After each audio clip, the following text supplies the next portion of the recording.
दोस्तों big boss के घर के अंदर एलिस से यहाँ पर नहीं सुन पाया विवियन, इतने नाराजगी के बाद, इतने यहाँ पर दूरियां रहने के बाद भी यहाँ पर चाहत के खिलाफ नहीं सुन पाया। यहाँ पे विवियन रोकता हुआ नजर आया। झूठा इल्जाम कैसे वो सुन लेता है यहाँ पर चाहत के खिलाफ। और साथ ही दोस्तों ये एक बहुत ही अच्छी निशानी है विवियन की। और एक चीज और इशारा कर रहा है दोस्तों कि यहाँ पर चाहत और जो विवियन का रिश्ता है दोस्तों वो काफी ज्यादा इमोशनल बॉन्ड से जुड़ा हुआ है। क्योंकि कल मैंने देखा था कि यहाँ पर जब विवियन थोड़ा इमोशनल फील करते हुए नजर आए थे तो उसके लिए काफी बुरा फील कर रही थी यहाँ पर जो बेचारी यहाँ पर जो अपनी चाहत है वो दोनों कहीं ना कहीं दोस्तों, इसमें मैं बेचारा और बेचारी इसलिए बोलूंगा क्योंकि दोस्तों ये दोनों बहुत ही इमोशनली कनेक्टेड है। बट एक्चुअली में ये लोग कहीं से भी बेचारा और बेचारी तो बिल्कुल नहीं है दोस्तों। बैंड बजाते हैं, बहुत तगड़ी वाली बैंड बजाते हैं दोस्तों, वो तो हमने देखा ही है। लेकिन क्या कहानी हुई जिसके बाद यहाँ पर एलिस को चुप करवाते हुए नजर आया और यहाँ पर सबक सिखाता हुआ नजर आया विवियन, वो भी चाहत के लिए बताते हैं पूरी खबर दोस्तों क्या झूठा इल्जाम लगा है।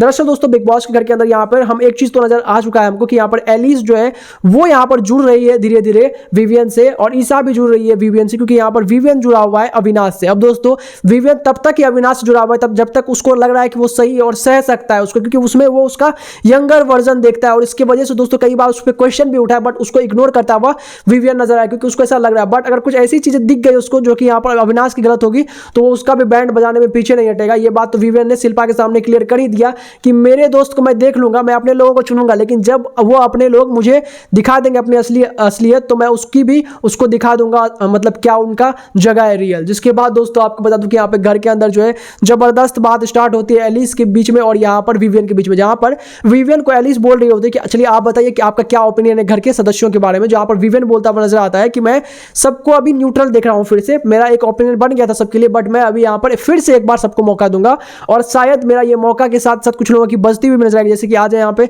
शहजादा की बजी, यहाँ पर कुछ लोगों की मैं बजाता हुआ नजर आया, तो उन्होंने यहाँ पर वो वाली बात बोल दी चाहत के साथ जो ब्लैंकेट वाली बात हुई थी, जिसको लेकर के यहाँ पर चाहत को लेकर के एक अलग ही कॉन्सेप्ट लेकर के जाते हुए नजर आई। कॉन्टेक्स्ट को घुमा ही दिया पे बेसिकली एलिस ने। वो बोलते नजर आए हाँ मुझे तो बिल्कुल समझ नहीं आता, जब वो रोती तो मुझे सबसे ज्यादा डुप्लीकेट और फेक लगता है मुझे यहाँ पर चाहत का वो सारा रोना धोना। जिसके बाद यहाँ पे बोलता नजर आता है विवियन ये तुम कैसे डिसाइड कर सकते हो, और ये तुम्हारा एकदम सरासर झूठा बात है कि यहाँ पर उसका रोना जो है तुमको फेक लगता है। तुमने भी कई बार यहाँ पे घर के अंदर रोया हुआ है, मैंने तुमको आकर के चुप कराया हुआ है। इसका मतलब अगर कोई ये बात बोल दे कि तू यहाँ पर जानबूझ के सिंपैथी ले रही है तो कितना बुरा लगेगा तुझे। जब तुझे उसके इमोशन नहीं पता तो उसको जज मत करो, और ये झूठा इल्जाम मत करके वो एक्टिंग करती रहती है हर चीज में एक्टिंग नहीं करती। चल मजाक तक ठीक रहता है, मैं भी जब ऐसा कुछ बोलता हूं तो मैं बाद में उससे जाकर माफी मांग लेता हूं।